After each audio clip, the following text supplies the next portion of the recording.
troublemakers will follow. Then other troublemakers will see that perhaps this is worth of doing. This is that there is something in it. If we want to avoid this, if we want to avoid repetition of similar crises in any place in the world, we must be consistent here. And also when it comes to any potential destabilization in Indo-Pacific, be it Strait of Taiwan or any other places. We had a very good debate yesterday about this. Europe must be adamant. We have to say very clearly that if anybody breaches international law, there will be strong answer, not just European answer, but also transatlantic answer, because we are here in this together, Europe, United States, other allies that we share the same values with.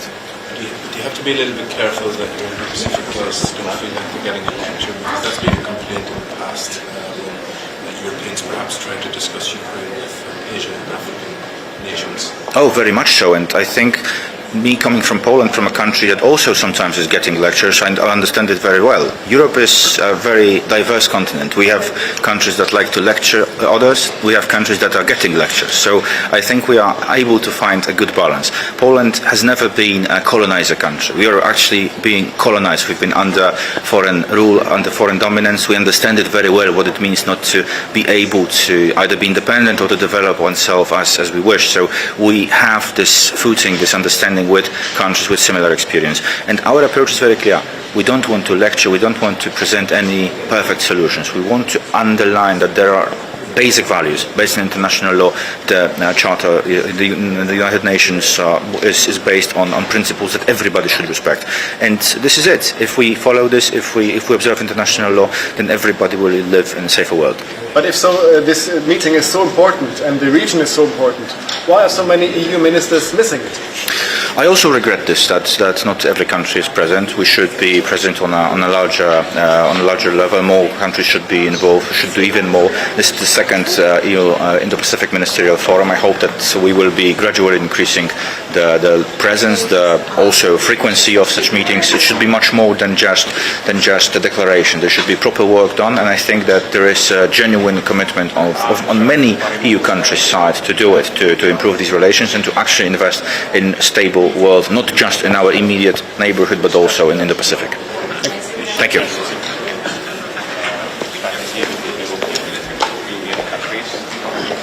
We have common challenges of the pandemic, disruption in supply chain, and how to have useful navigation to the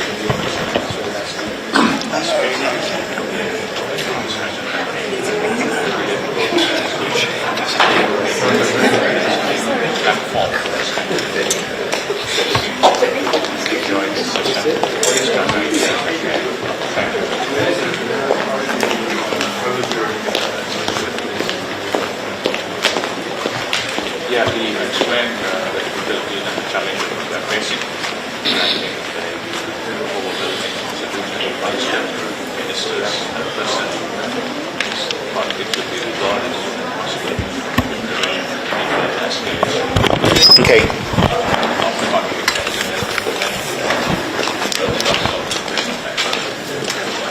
Can you stand close to the grey spot? Thank you. Okay, my name is Hyun-Jani Kim, a Deputy Minister for Climate Change from the Ministry of Foreign Affairs of the Republic of Korea. This is my first time to be in EU and Sweden presidency meeting, but I'm very impressed because there are many non-European country ministers and representatives. Therefore, Sweden is organizing very inclusive discussion about Indo-Pacific strategy.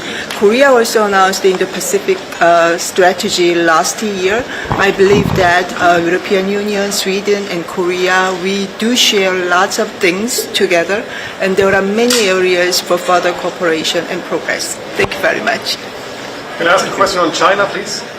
Do you have a common interest, and how can you convince China to play a more active role in convincing Russia to withdraw troops from Ukraine?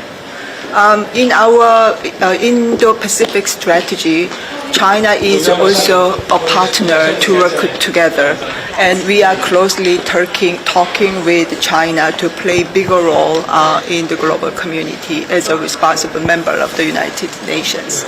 And we do believe that there are many areas for China to play a constructive role. Do you believe that China also hears that, and what is the response of China when you say you're trying to convince them? What is? No, I don't have any idea whether China is here or not, but I was informed yesterday that China is not here. So. What is the response you receive from Chinese officials when you ask them to engage on the Ukraine issue?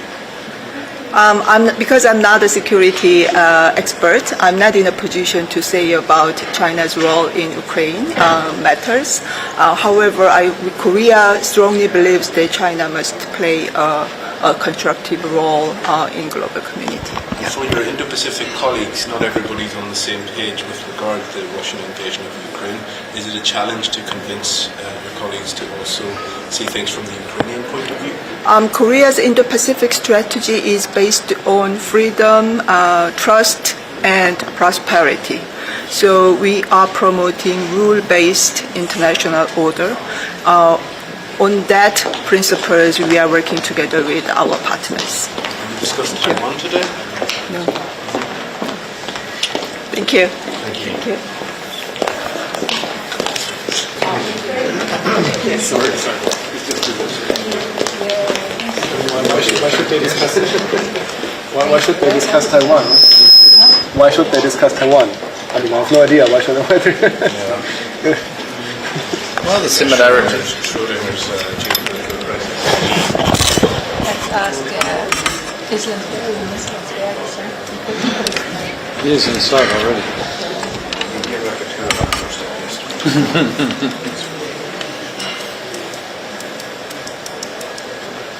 But he offered to stop. He said, I'm taking the time.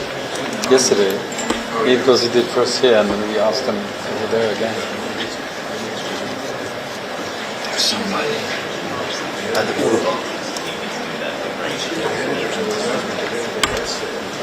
It's just you need something to come from there. Ask the doctors.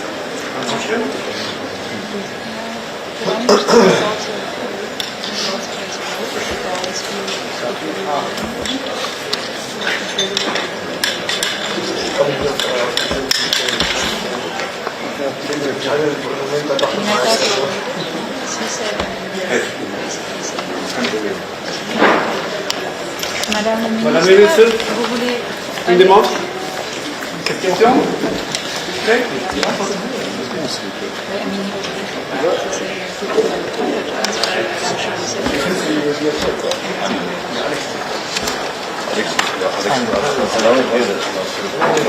Complaining about application not really Russian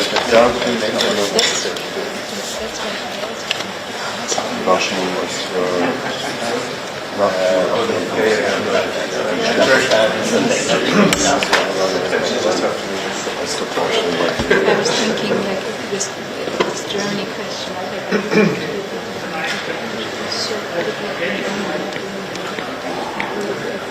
Which is fine.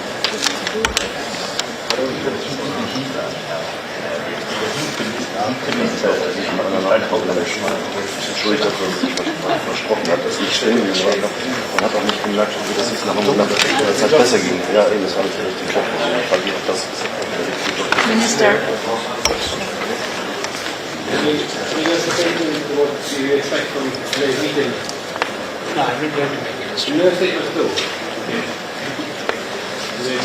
Das fängt ja nicht an. Nichts möchte ich sagen. Das ist auch nicht richtig verstanden. Das ist deutlich, was ich ganz selten mache.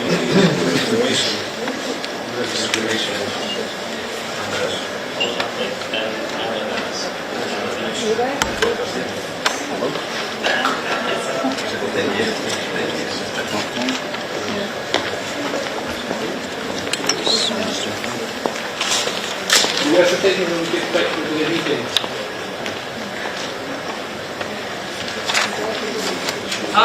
Good to see you again. How are you? Happy to be acclimatized.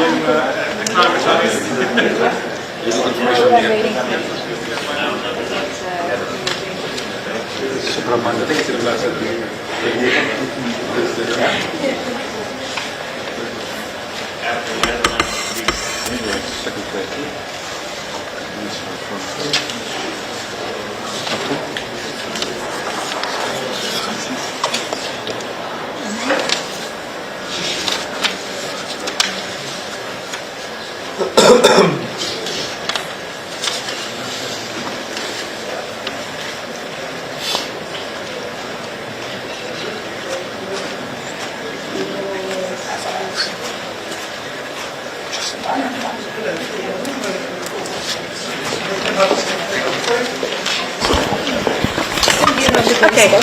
thank you so much.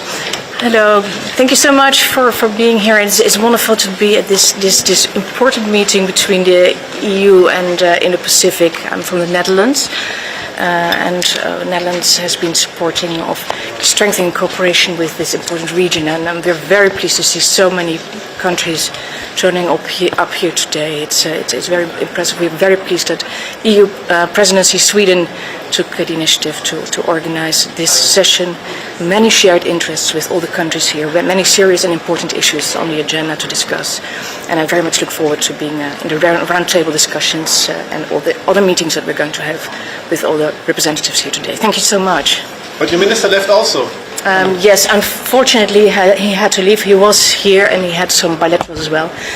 He had some urgent obligations, but he's very much in support of this meeting as well, and I have to emphasize on his behalf that the Netherlands very strongly supports this initiative from Sweden. Thank you so much. With only half of the EU foreign ministers here, does that not send a sign to Indo-Pacific visitors that perhaps this isn't a priority?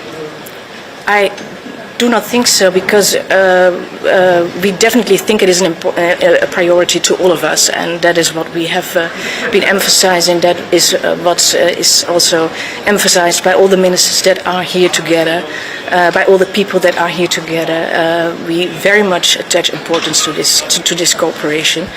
And luckily many of us are here as well today, and of course we also have bilateral meetings with many of the ministers from the region, either here in Stockholm or actually in the days to come. Some of them are traveling actually onwards to the Netherlands as well, and of course yesterday there were some bilateral meetings as well. So it's the plenary meetings that are very important, but it's also the bilateral contacts that we have with all the countries present. So thank you so much.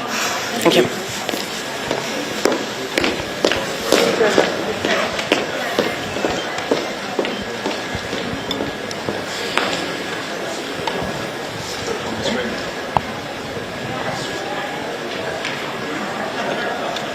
Sure, can you first ones?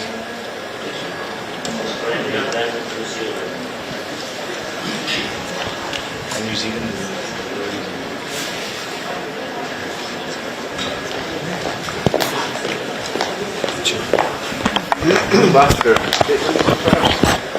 No, I'm not the minister.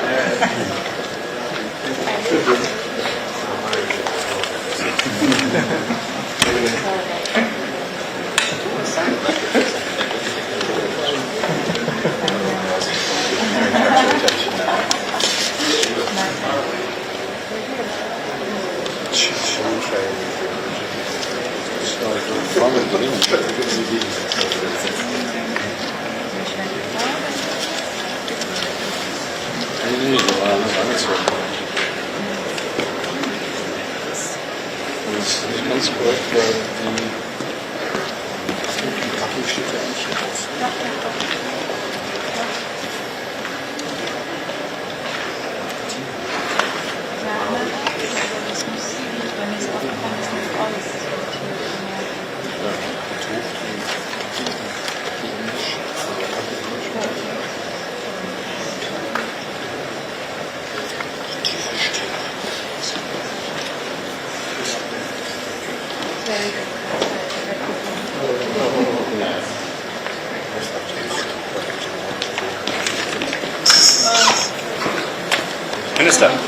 Minister.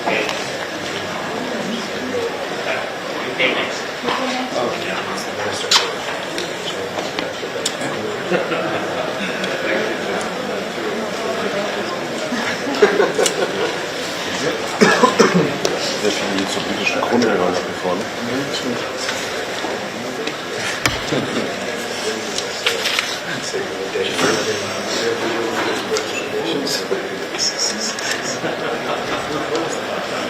Well, we're rushing back to all of West England really this year.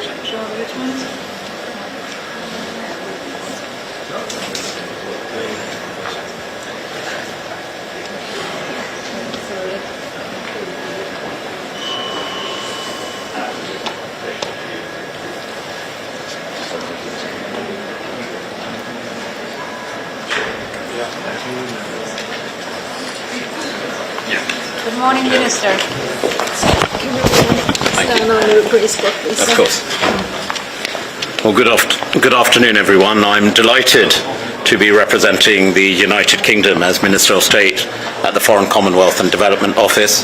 First of all, underlining our strong bilateral relationship with Sweden. I rather on a lighter note the Foreign Minister and I had a little moment about the Eurovision Song Contest, wishing each other very much well in this particular process, but in all seriousness, the bilateral relationship is in a very strong place, and we're looking forward to welcoming the Swedish Prime Minister to the United Kingdom. I'm also grateful to High Representative Borrell. The United Kingdom and the EU have a very strong relationship, and being here at a time where we're convening our Indo-Pacific partners, with the Indo-Pacific tilt that the United Kingdom has, with the current challenges we're facing on the global stage, be it climate change or indeed the illegal war of Russia on Ukraine. Again, we've demonstrated that our strong cooperation with the European Union and our Indo-Pacific partners is crucial to ensuring we do achieve that world where security, trade, but also importantly, the stability of nations is assured, and having and working with key democratic partners around the world between these two key regions is essential. Thank you so much. What's your message to China? Well, China, you would have seen my dear friend, the Foreign Secretary, James Cleverly, also articulated. I'm the United Kingdom's Human Rights Minister. Where we have differences, as we've done so at the Human Rights Council, we have called China out on the situation, for example, ongoing situation with the Uyghurs in Xinjiang. But equally, as the Foreign Secretary said in a recent speech he made at Mansion House, that China is also a country that we recognize has a role to play on the world stage, whether it's on issues within the context of the United Nations, when we look at the issues of climate change, when we look at the issue of global pandemics. China is an important country in this respect, and where those issues are important and there is equities to be held for in benefit of everyone, we should work with China on those particular aspects. But notwithstanding that, we will also call out where we see issues need to be challenged with China quite directly. Minister, regarding Ukraine, how much of a challenge and how do you tactfully get the Indo-Pacific visitors onto the same page with regard to the Russian invasion of Ukraine? Well, let's go back in recent history when the invasion happened, and I'm delighted that we have, for example, at that time, the President of the General Assembly of the UN was Abdullah Shahid, the Foreign Minister now of Maldives. We work very closely with our Indo-Pacific partners. I, being here, I'm the Minister for our relationships with South Asia, and what we have to do is make a very robust case. This is about the UN Charter. There has been an illegal invasion by a P5 country on the sovereign integrity of Ukraine. But I'm heartened by the fact that when the invasion happened, 140 nations stood together. Recently, a year on from that conflict, when there was another vote at the General Assembly, again, because of the strength of our combined diplomacy, we saw, again, over 140 nations of the 193 at the UN come together and send a very strong message to Russia that the sovereignty, the integrity of a nation, a founding nation of the UN, is key, and also upholding the real principles of the UN Charter are also key. So we will continue those conversations, and it's important that we have a united front against the aggressor, in this case Russia, and we'll work in a very coordinated fashion with our key partners. And as I alluded earlier, our relationship with the European Union is an important one, as we've demonstrated through the cooperation and collaboration on imposing, for example, sanctions on those key Russian entities and individuals. Thank you so much. Nice to be back attending EU meetings, Minister. Well, the thing is, we never left Europe, let's be very clear. But we made a decision, it was a democratic decision of the British people. But what's also important is that all countries recognise, as does the United Kingdom, about the value of key collaborations, partnership and cooperation.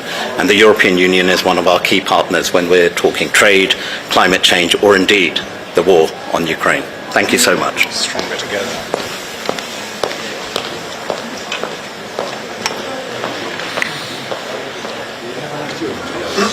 Ja. Die European Union, das ist ja nicht falsch. Das kann man immer noch lassen, nicht?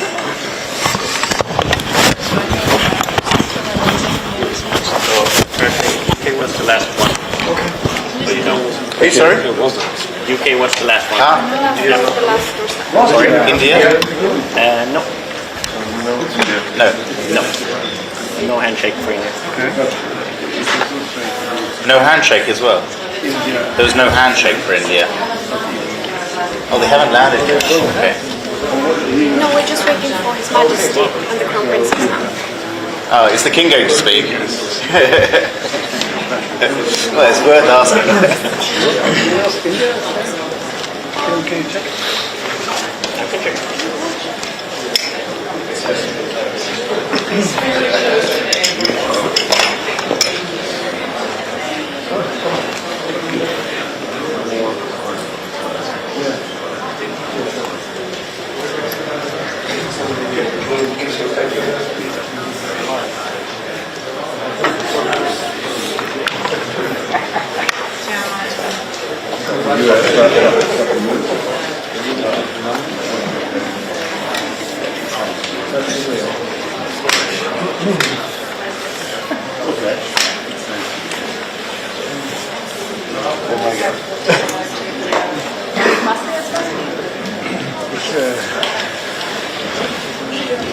Ich mache Glück über die Pars, dieses Pars, wirklich, das ist doch absurd hier.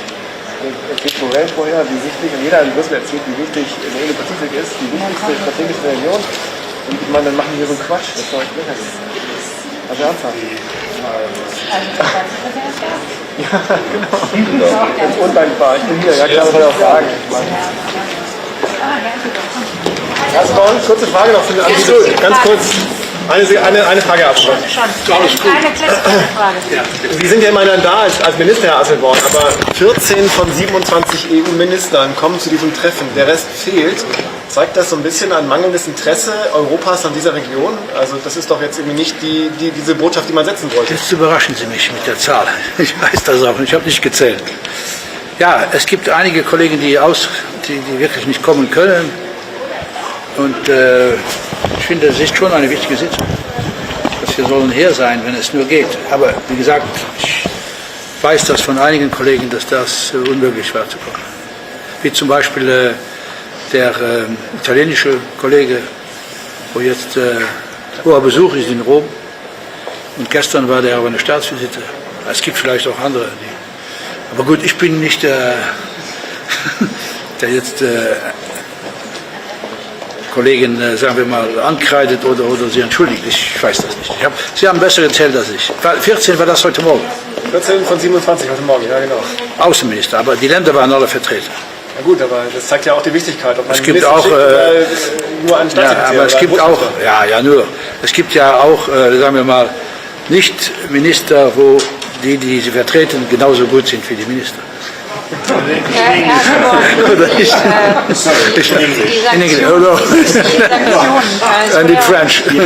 Oder über Sekundärsanktionen in der EU wird ja gerade diskutiert. Ist das ein Thema, wo vielleicht auch aus den Staaten, die aus dem Indo-Pazifik-Raum Leute auf Sie zukommen, wo das diskutiert wird, wo Leute sagen, was machen Sie denn da in der Europäischen Union? Sie sprechen jetzt von Flüchtlingen. Ich spreche von den Sekundärsanktionen, also die jetzt gerade innerhalb der Europäischen Union diskutiert werden, dass man Länder, die vielleicht bei der Sanktionsumgehung einen Teil spielen könnten, vielleicht listet, das wird ja, Sie wissen das besser, was derzeit diskutiert wird, spielt das hier eine Rolle? Nein, also was eine Rolle spielt, ist, dass zum Beispiel auch meine Wenigkeit, ich habe klar gesagt, wir müssen aufpassen, es ist kein europäischer Krieg.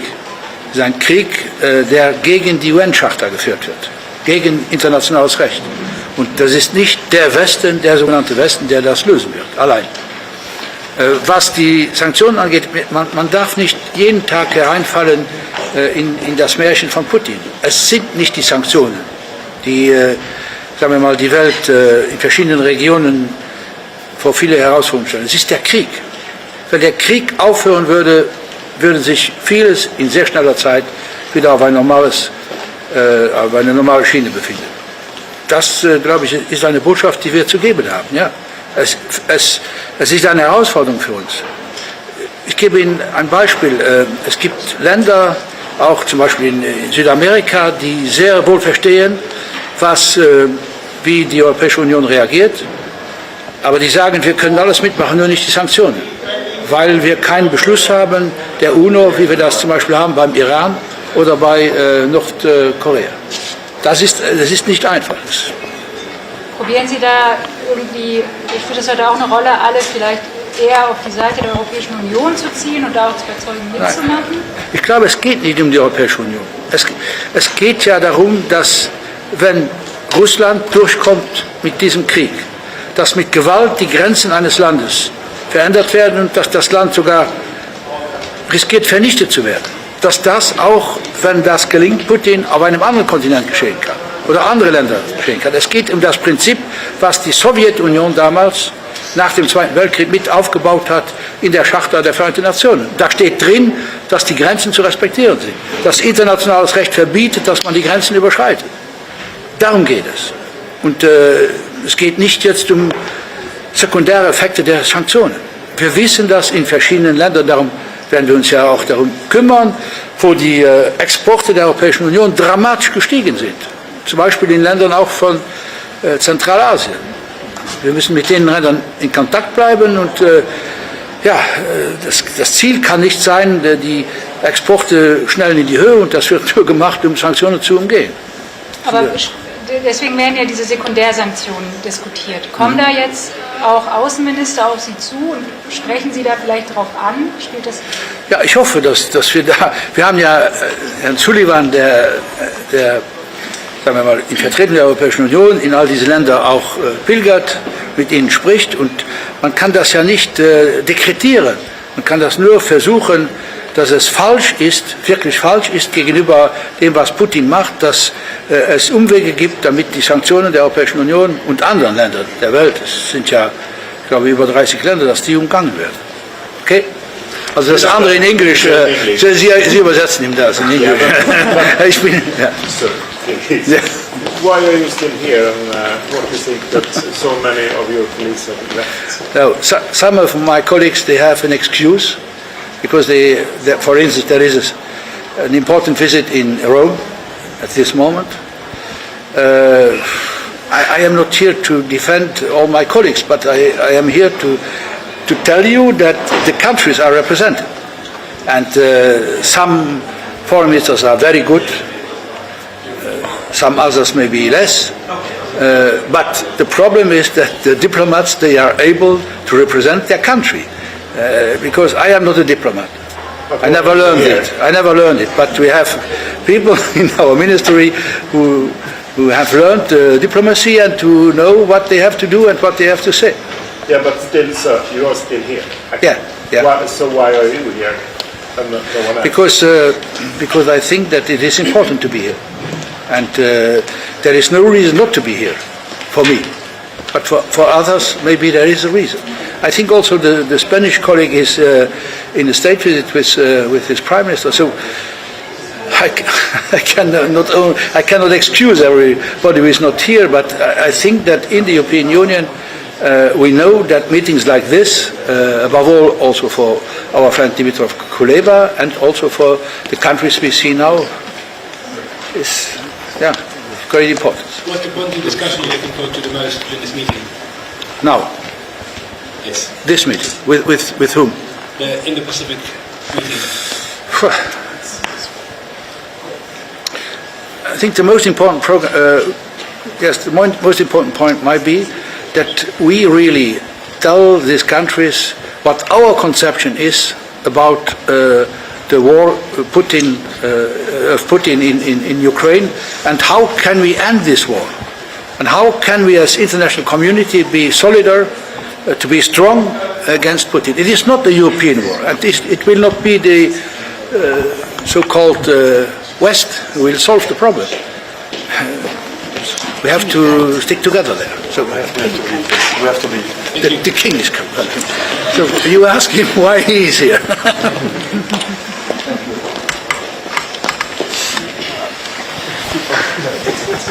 Den kom ik aan. He was even better than some minutes on the rest here, and then we did it the half and cheap. Is it the king? The king. The crown prince is coming. Now it's really spring and the crown jewel.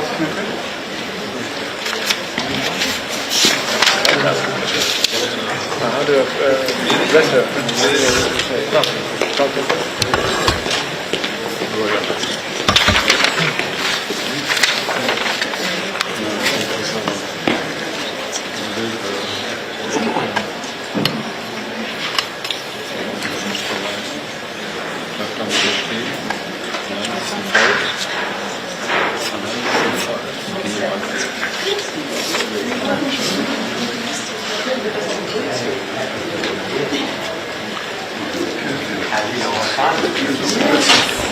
One question, please.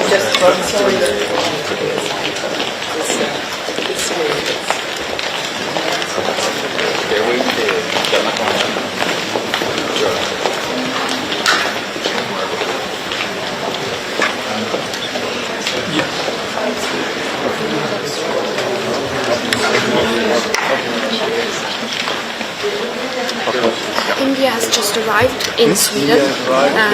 They will do no doorstep. They will walk straight into the meeting. Okay. Okay, great.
Your Excellencies, ladies and gentlemen, please rise for His Majesty the King and Her Royal Highness the Crown Princess.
Majesty, Your Royal Highness, Excellencies and colleagues, good afternoon and a very warm welcome to the EU Indo-Pacific Ministerial Forum in Stockholm.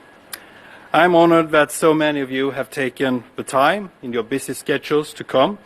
I'm especially thankful for those of you who have traveled very far, Fiji and Vanuatu in the Pacific and Mozambique and the Comoros in the Indian Ocean. I'm also delighted to see our partners for cooperation in the Indo-Pacific, the United States, Canada and the UK here today. Ladies and gentlemen, we meet at an important point in history. The future carries much promise. Connections and ties between our regions have never been greater. Breakthroughs in technology, such as the rise of the artificial intelligence, promise unprecedented prosperity and poverty elimination. But it is also a time of great challenges. The foundation of peaceful relations between states is being shaken. Ukraine is fighting to protect its people, its sovereignty, and its territorial integrity from Russia's aggression. Free trade is under geopolitical pressure, and climate change threatens our very existence. The situation is already acute for those who battle the rising seas. These are common and parallel challenges for Europe and the Indo-Pacific, and we need to take them on jointly. It is my firm belief that together we are strong enough to make a real difference. Dear friends, this year is a jubilee year for Sweden. We mark 500 years since the founding of our modern state. We celebrate His Majesty the King's 50 years as head of state. Over these years, His Majesty has carried out more than 80 state visits. And I want to take inspiration from his strong international commitment as I look to the future. Just as Sweden built much of its wealth through peaceful trading with the Indo-Pacific, our future depends on our partnerships in the region. In 50 years, the world population will be nearing its peak. We will have had to fulfill our obligations under the Paris Agreement. Technology will have taken further and future steps forward. Where do we want the relationship between Europe and the Indo-Pacific to be at that time? Let me outline my vision. Firstly, we will be economic partners and deeply integrated. Raw materials, goods, services, talent and information will flow freely. The benefits are shared and inclusive, and our interdependence are underpinned by strong trust in each other to maintain a level playing field on which fair trade, practice and secure chains of supply are the rule, not the exception.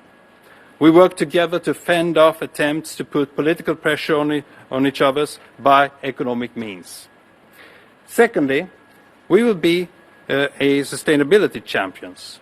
Combating climate change requires a holistic approach and cooperation on a level never seen before. We need to innovate at scale and transition at speed. But it also includes energy security, climate adaptation and access to critical raw materials. These are the building blocks of the low-carbon economy, and it requires us to work together. Thirdly, we are broad security promoters. We recognize that the breach of the UN Charter undermines the security of every state and is a crime against all of us. And a small country that is fundamental to Sweden and underlying our motivation to support the UN system. I also see that we have established cooperative means to counter threats but know no borders, be it cyber espionage, disinformation, pandemics, natural disasters or human security. Sovereignty and respect for one another creates equal the conditions for purposeful and long-term cooperation. In an Indo-Pacific century, we need security to ensure collaboration. The key word in all this is together. As we embark on this journey, the world grapples with aggression, economic turbulence and extreme weather.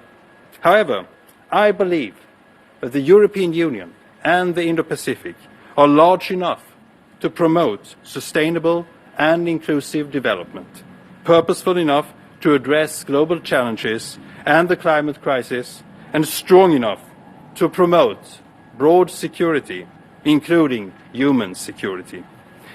Now is the time to focus our political dialogue on how we can ensure prosperity, sustainability and security for all.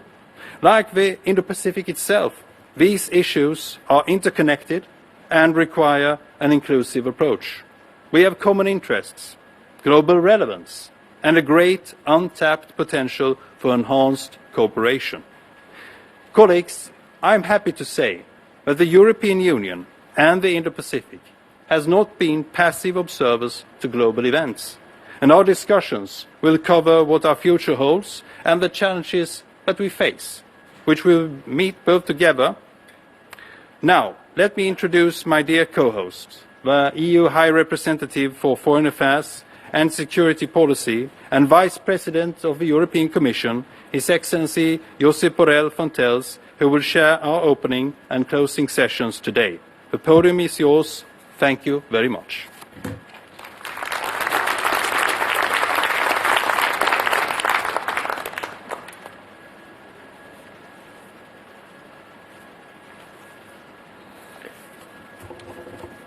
Your Majesty, Your Royal Highness, Ministers, ladies and gentlemen, dear friends, I want to thank the government and the people of Sweden for hosting this second European Union Indo-Pacific Ministerial Forum in Stockholm here today. I also want to stress my appreciation to all our partners from the Indo-Pacific region who are here today with us. Thank you for taking time in your schedule to be with us and to attend this important event. This forum follows the previous one in Paris last year, which was very successful. And together, today, we are turning this forum into a regular event that has to take place every year.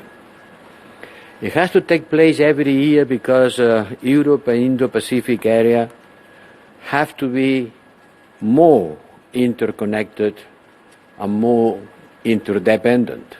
We are, like it or not, and we like it, and we want it to be more interconnected and more interdependent. Because in today's world, there is nothing which is too far away. The Indo-Pacific area is our economic neighbor, and interdependency has a clear geopolitical and security dimension, as my colleague, the Swedish minister, has been mentioning. It's clear, but some figures can illustrate this point. Asia and the Pacific, your region, will contribute to the global world growth, to the growth of the world this year by 2/3. 2/3 of the global growth will happen in Indo-Pacific region. Every day, 2,000 ships transport goods between the Indian Ocean, the South China Sea, towards Europe. 2,000 ships a day. Last year, our imports from the Indo-Pacific region accounted for almost 40% of our total extra European Union imports, 37% to be exact. And our exports to the region accounted to 25%. These figures are impressive. It shows that our economic links are every day stronger and deeper. But at the same time, unhappily, the global security environment continues to deteriorate. There is less trust among the main players, and there is a weakening of the respect for international law, for multilateral rules, for multilateral norms that govern our working and living together. And as a result of that, force and coercion are on the rise. It is not the law, it's the force who is increasingly determining the behavior of the world. And many countries feel forced to expand their military investment. Military spending last year growth again, and it is the all-time high, reaching $2.2 trillion US. One may believe that it is for the war in Ukraine, and certainly, the military expenditure in Europe is today 30% higher than in 2013, before the takeover of Crimea by Russia. 30% higher. And across Asia, this trend of increasing military expenditure is even greater. Last year, the military expenditure in Asia and Oceania was 40% higher than in 2013. So in 10 years, we have increased our military expenditure by 30% and you by 45%, which shows that we live every day in a more insecure world. But we have vital interest on stability and prosperity. We have vital and common interest in our prosperity and security. Unhappily, the Russian aggression against Ukraine is taking us very busy, consuming a lot of our energies, but it's not just an European war. The principles which are at stake affects everyone, and it has clearly global consequences in terms of food and energy prices for almost all human beings. So we all have a clear stake in each other's security. And that's why we launched in 2021 our strategy for cooperation in the Indo-Pacific. With that, we want to show that we want to contribute to the stability, security, and prosperity of the Indo-Pacific area, because stability, security, and prosperity is also part of ours. Last year, we launched the first ever strategy for the Gulf region, because we want to be more present and more active across the Indo-Pacific and to build strong partnerships. Last year, in our meeting at Paris, we said that our Indo-Pacific strategy was about concrete actions, not just rhetoric. So, 1 year later, what have we done? Allow me to cite some concrete examples of what we have achieved since last year's meeting. In December, we signed a partnership and cooperation agreement with Malaysia and Thailand. We have opened new trade and investment opportunities, including the conclusion of the negotiation for a free trade agreement with New Zealand, the ongoing negotiations with Australia, the resumption of negotiations of a free trade agreement with India, the launching of a Trade and Technology Council that will meet next week for the first time in Brussels, and free trade agreement negotiation that has been relaunched with Thailand, ongoing and intensifying with other Indo-Pacific partners, including Indonesia and Kenya. Last year, we established digital partnerships with Japan, with the Republic of Korea, with Singapore. In October, we signed the EU-ASEAN Comprehensive Air Transport Agreement, of extraordinary importance for the connectivity among us. Yes, connectivity. Connectivity is the key word. It's a strategic concept for those days. And that's why we launched our Global Gateway, a plan to boost European Union engagement in the region and to provide a strategic investment in the development of infrastructure. About 20 global gateway priority projects has been launched and will be implemented across the Indo-Pacific for hydropower, for solar energy plants, to transport infrastructure. And all that will contribute to increase the regional security on the Indo-Pacific. We have a Navy operation, Atalanta, which is now covering a larger spectrum of tasks in a much larger theater. It was conceived to fight against the piracy in the coast of Somalia. Now is a maritime security provider along the African coast. We have conducted successfully joint naval exercises with the Indo-Pacific partners, with Djibouti, India, Indonesia, with Japan, with the Republic of Korea, with Oman, and more recently with the US. We are developing a coordinated maritime presence in the northwestern Indian Ocean to optimize the use of assets that the member states of the European Union are deploying in the region. These are just examples. Ladies and gentlemen, they show that we have an overriding interest on maintaining peace, stability and prosperity in the Indo-Pacific. Allow me to cite an old ancient Greek historian that today is very fashionable to cite, Thucydides.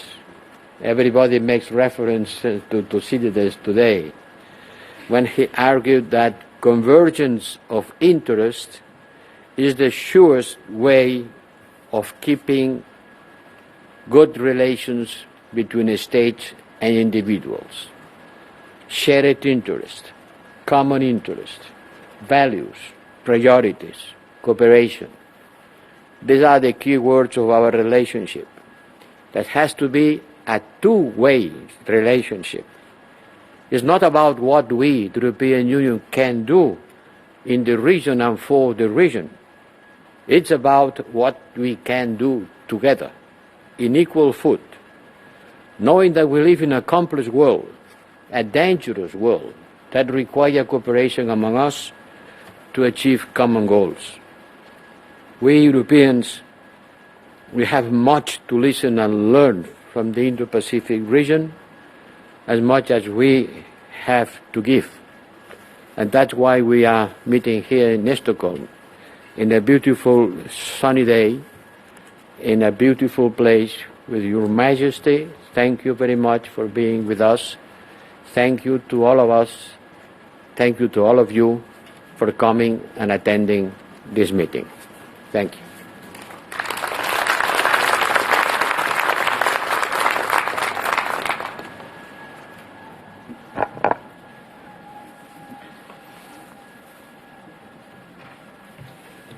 Thank you very much, dear Josep. I will now give a word to 6 honourable speakers. And first I welcome His Excellency Deputy Prime Minister of Fiji, Manoa Kamikamika, to the podium. Please, sir, the floor is yours.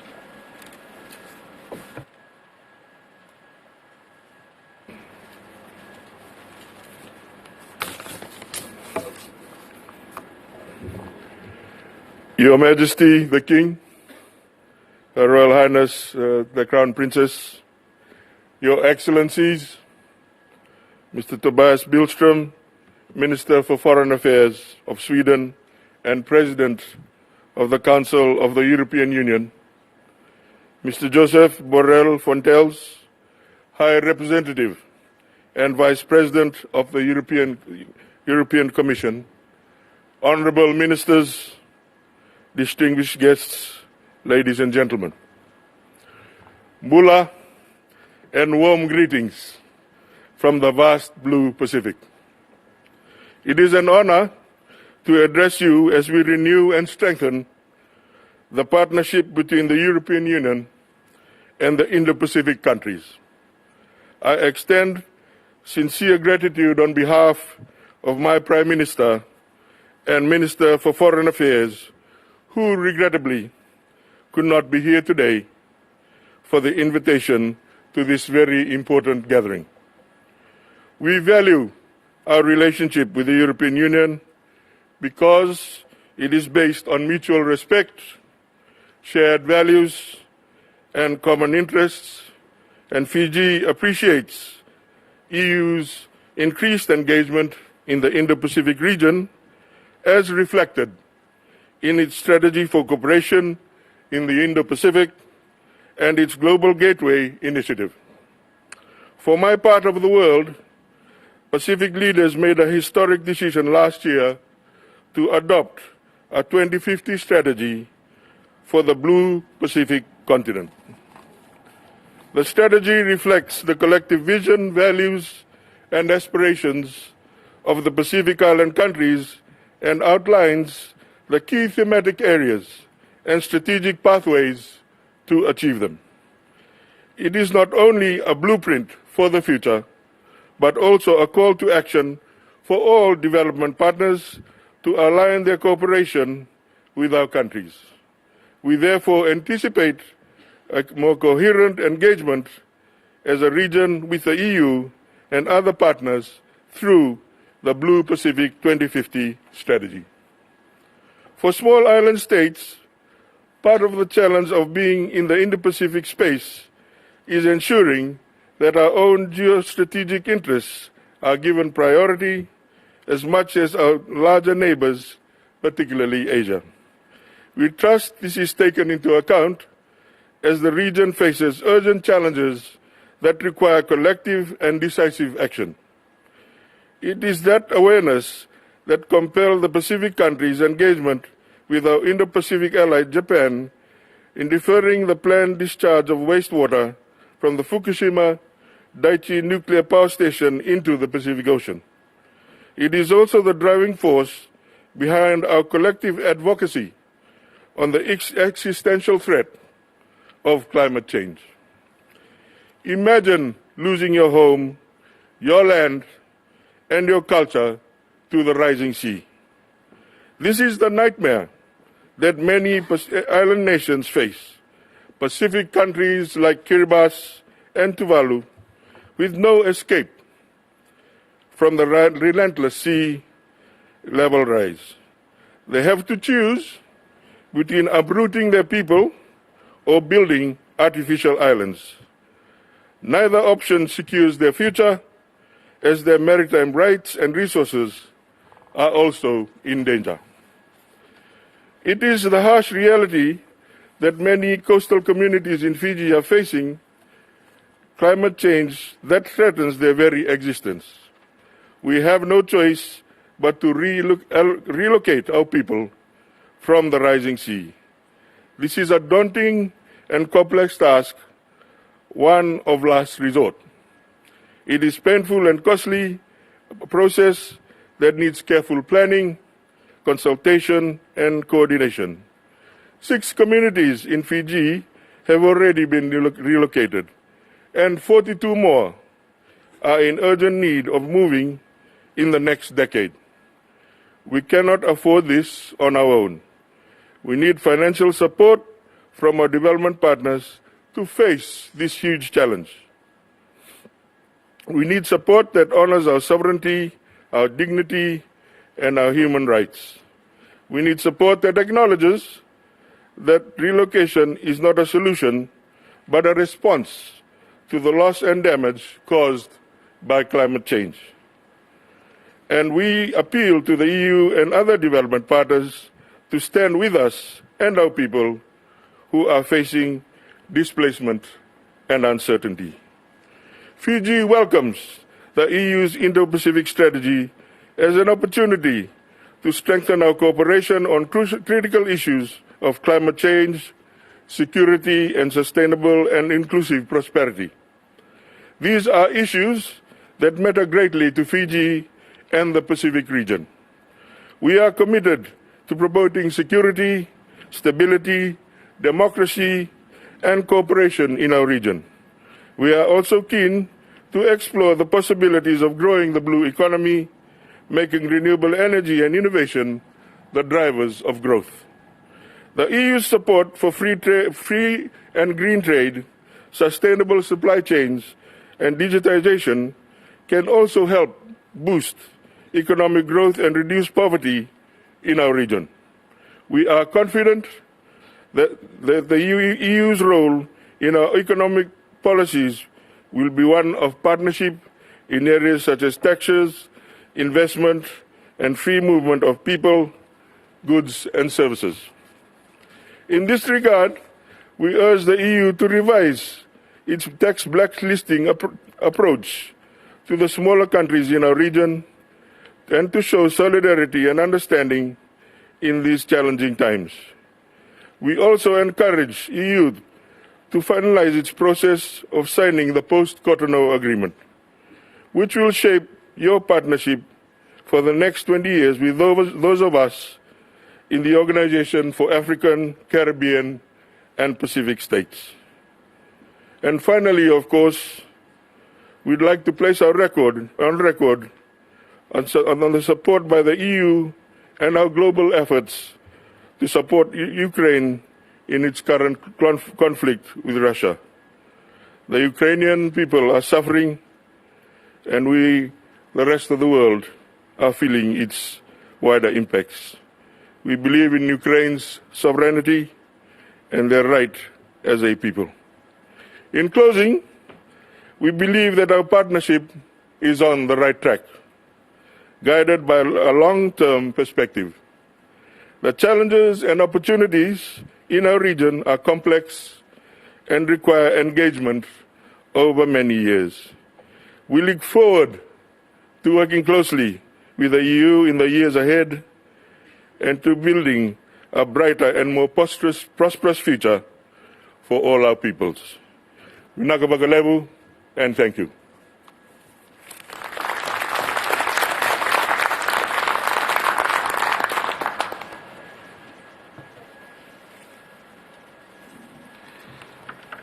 Thank you very much, dear Mr. Manoa Kamikamika. I would now like to welcome Her Excellency, the Foreign Minister of Indonesia, Retno Marsudi, to the podium. Please, Madam, the floor is yours.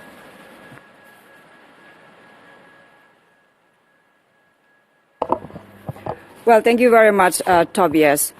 Your Majesty, Your Royal Highness, colleagues. Indonesia just finished hosting the 42nd ASEAN Summit in Labuan Bajo on the 11th of May. After all ASEAN leaders left, I flew right away from Labuan Bajo to Jakarta and then transited in Singapore and Copenhagen, and finally this morning I arrived in Stockholm. So in total, more than 18 hours of flight. It is almost impossible for me to attend this forum in time, but I'm very pleased that I'm here now seeing all of you.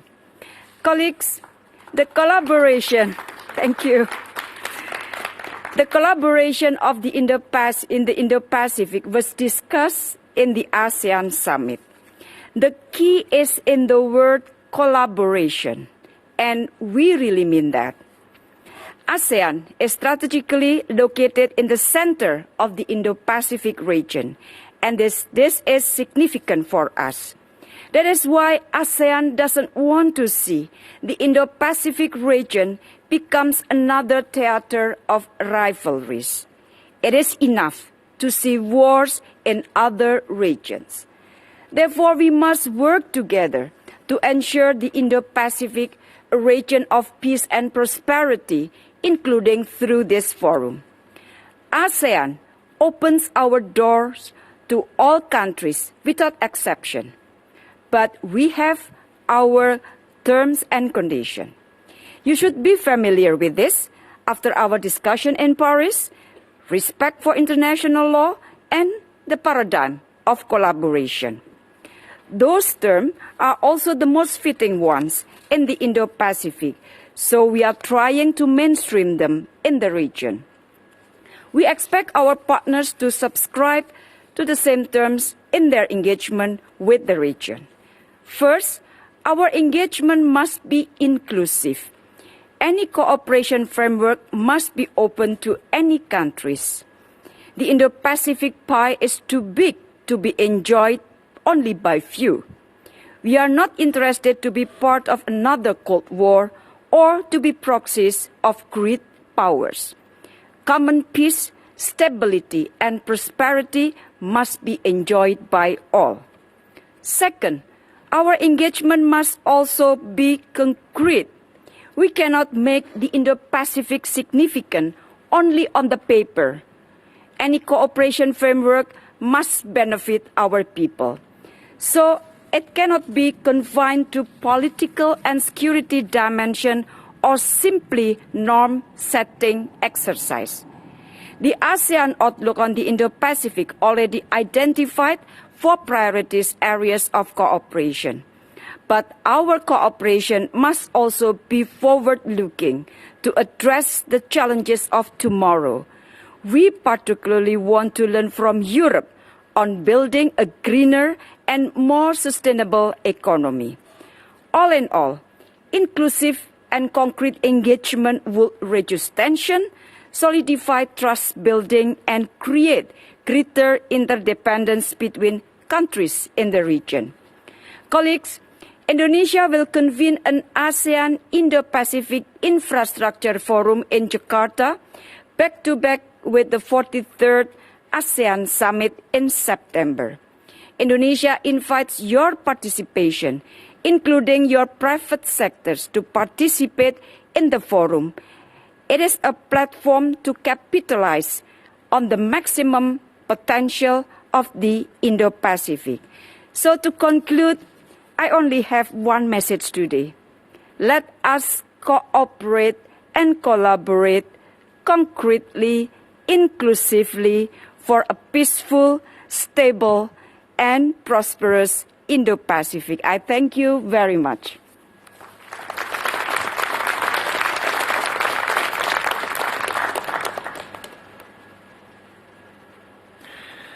Thank you, dear Ms. Retno Masudi. I would now like to welcome His Excellency Foreign Minister of the Comoros, Dohir Dul Kamal, to the podium. Please, sir, the floor is yours.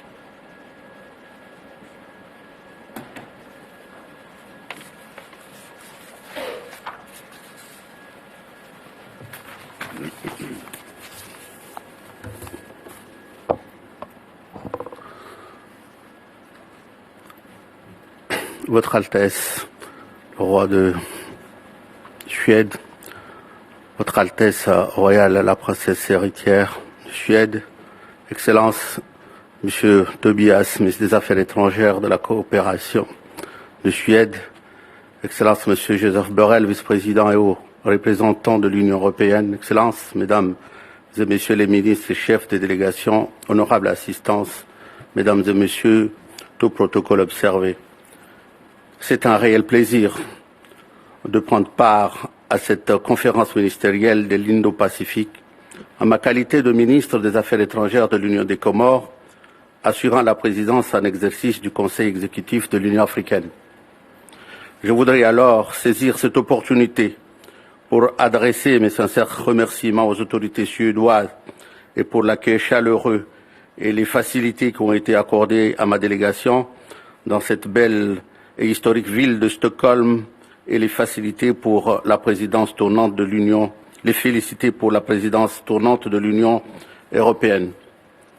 Qu'il me soit également permis de saluer cette initiative de l'Union européenne qui offre au plus haut niveau une plateforme d'échange et de réflexion aux différentes délégations présentes sur une thématique d'une aussi grande importance à plus d'un titre. L'Union des Comores, qui est au centre du canal de Mozambique, pays africain du sud-ouest de l'océan Indien, prend toute la mesure de cet événement qui, en toile de fond, soulève les enjeux économiques et de paix dans le monde. L'Indo-Pacifique, cette région qui couvre l'Afrique, l'Asie, l'Océanie, avec près de 60% du PIB mondial, est devenue aujourd'hui l'épicentre de l'économie et de la démographie mondiale. Elle représente ainsi un espace de destin partagé entre les pays de cette zone et les grandes puissances mondiales. Son poids politique, conjugué à son importance économique et démographique, fait de la région Indo-Pacifique un acteur incontournable pour la préservation d'un ordre international plus juste et équitable qui permet de relever les défis du nouveau monde et qui se profile. Ce constat réel fait de l'Indo-Pacifique un partenaire important des enjeux mondiaux, engendrant dans cette optique une forte concurrence des grandes puissances. C'est vous dire, honorable assistance, que l'Indo-Pacifique est une zone hautement stratégique pour chacun d'entre vous et pour chacun d'entre nous. Excellences, Mesdames et Messieurs, depuis février 2022 et bien avant, l'économie mondiale a été durement secouée depuis l'apparition de la pandémie de la Covid-19. Nos projections de développement ont dû être réactualisées afin de répondre à la conjoncture économique générée par la crise sanitaire et la guerre en Ukraine. Ces deux chocs aux conséquences désastreuses interroge sur le devenir de la région de l'Indo-Pacifique qui représente à elle seule près de 70% des échanges commerciaux, la deuxième destination des exportations de l'Union européenne. Nous devons, à cet égard, accorder plus d'attention à la préservation de la paix et de la sécurité dans les pays de la zone. Ceci permettra de promouvoir la relance économique pour soutenir le développement et accompagner les efforts des grands ensembles régionaux et ainsi renforcer la croissance économique. L'Afrique, qui subit de plein fouet les contre-coups de la guerre en Ukraine, mérite un regard particulier en cette phase d'accélération de la mise en œuvre de la zone de libre-échange continentale, communément appelée ZLECAf. Dans le même élan, la voix des petits États insulaires en développement, avec leur vulnérabilité structurelle, devrait être encore plus écoutée pour mieux prendre en compte leurs spécificités et leurs potentialités.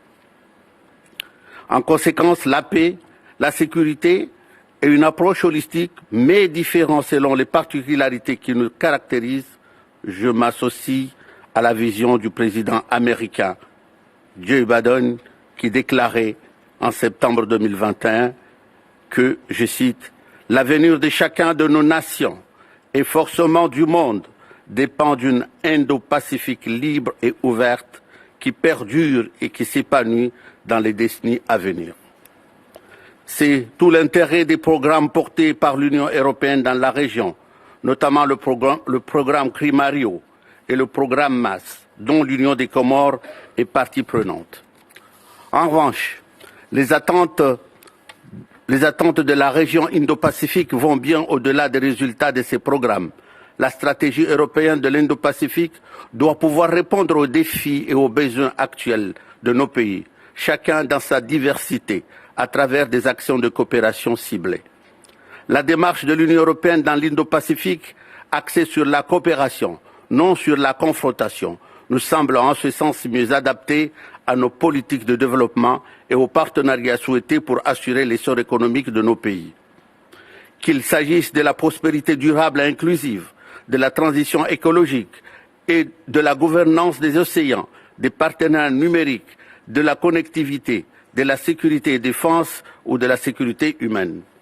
Ces axes de coopération permettront d'élargir l'assiette de notre coopération dans la lutte contre les inégalités, la transition raisonnée vers les énergies renouvelables et des infrastructures moins polluantes, la promotion de l'économie bleue et verte dans le respect des engagements internationaux, le partage des bonnes pratiques et des connaissances en matière de nouvelles technologies, la facilitation de la circulation des personnes et l'amélioration de la desserte aérienne et maritime et la sécurité des personnes et de leurs biens. Pour clore mon propos, je voudrais réitérer mes remerciements aux autorités suédoises et à l'Union européenne pour l'organisation de ce forum. Je voudrais vous rassurer que le gouvernement comorien, qui entretient de très bonnes relations avec l'Union européenne, reste à votre écoute pour porter ce partenariat à un nouveau palier tant à l'échelle nationale qu'à l'échelle régionale et continentale. Et je vous remercie.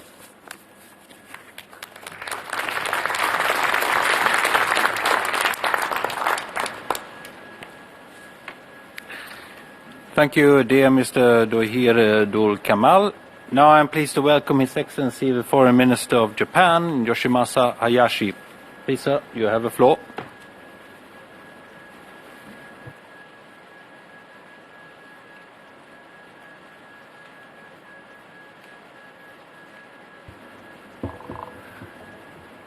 Your Majesty the King, Your Royal Highness Crown Princess, Minister Billstrom, High Representative Borrell, Ministers, distinguished representatives, I am really honored to attend this forum today and to deliver a keynote speech. And I don't want to compete with the Minister Rutono how many hours I took here because I was only 12 hours flight to come here. So today I would like to highlight 3 points. Firstly, it is more important than ever to uphold the free and open international order based on the rule of law. Secondly, as the embodiment of this order in the Indo-Pacific region, we are aiming to realize a free and open Indo-Pacific. Thirdly, it is essential for Japan and European partners to deepen cooperation to this end. The international community is now at an historic turning point. Russia's aggression against Ukraine has shaken the very foundation of the international order. Any unilateral attempts to change the status quo by force cannot be tolerated anywhere in the world. This challenge to the free and open international order based on the rule of law is not just a regional issue. It is also a common challenge that the international community must address together in unity. Otherwise, similar challenges will arise in other regions, and the existing order, which has underpinned our peace and prosperity, could be fundamentally overturned. In this sense, the security of Europe and that of Indo-Pacific can no longer be discussed separately. Against this backdrop, it is extremely important and timely that ministers from both Europe and the Indo-Pacific gather here in Stockholm today to discuss the importance of the free and open international order based on the rule of law, and the need for this order to be upheld in the Indo-Pacific as well. I would like to express my respect and gratitude to Minister Billström and High Representative Borrell for once again hosting this forum. Last month, I hosted the G7 Foreign Ministers meeting where we robustly demonstrated the G7's strong will to defend the free and open international order based on the rule of law. This vision underscores the necessity for the rule of law, especially for vulnerable states, in order to enjoy freedom. It also highlights the necessity for diversity, inclusiveness, and openness in the international community, and the importance of not imposing values on others. This is a vision that many countries can share and provides the basis for ensuring the unity of the international community. At the G7 Hiroshima Summit, to be held next week, we will again demonstrate to the world a strong determination to uphold the free and open international order based on the rule of law. The free and open Indo-Pacific, or FOIP, is the embodiment of this order in Asia. However, in the Indo-Pacific region, China is continuing and intensifying its unilateral attempts to change the status quo by force in the East and South China Seas. China is also increasing its military activities around Taiwan. In addition, China and Russia are strengthening their military collaboration, including joint fights of their bombers and joint naval exercises in the vicinity of Japan. During my visit to China in April the 1st, I directly delivered to my Chinese counterparts our serious concerns about these points. In addition, North Korea is escalating its provocations by repeatedly launching ballistic missiles with a frequency and in a manner that are unprecedented, including ICBM-class ballistic missiles, one of which fell within Japan's EEZ. In the face of this challenging security environment in the Indo-Pacific, it is vital to work not only with countries in that region, but also with like-minded countries in Europe in order to uphold the free and open international order based on the rule of law. Japan welcomes the increasing engagement of European partners in the Indo-Pacific region. Japan is committed to unwavering support for ASEAN centrality and unity and to promoting cooperation in line with the ASEAN outlook on the Indo-Pacific.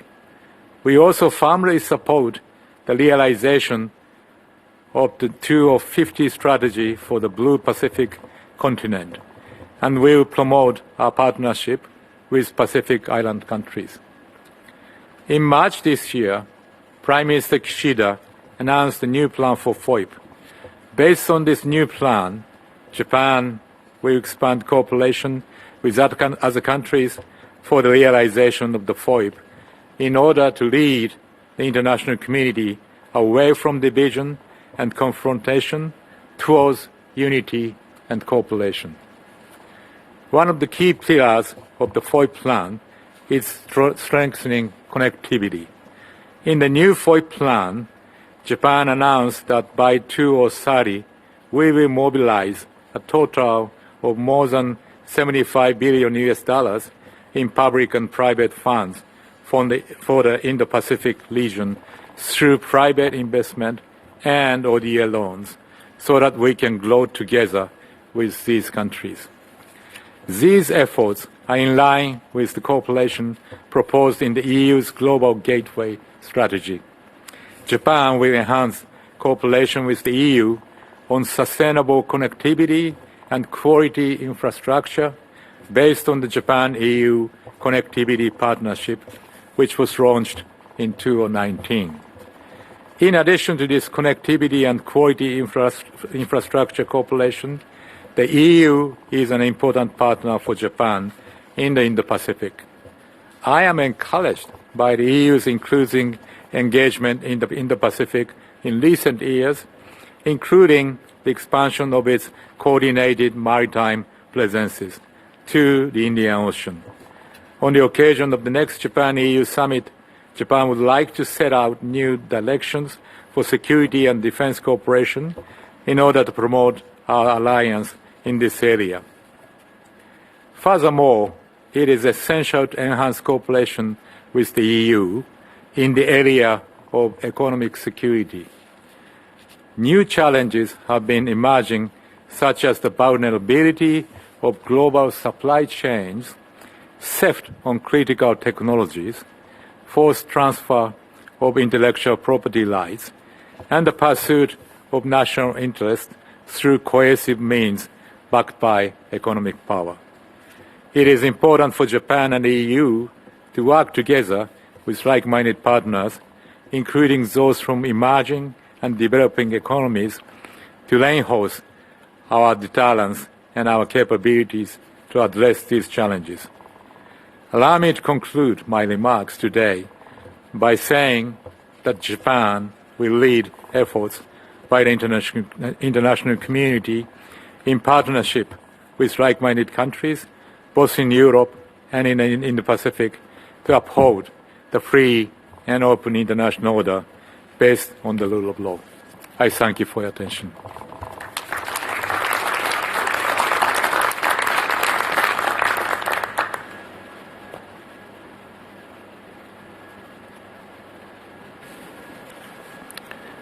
Thank you, dear Mr. Yoshimasa Hayashi. Now I welcome Her Excellency Minister of Foreign Affairs of France, Catherine Condola. Please, the floor is yours.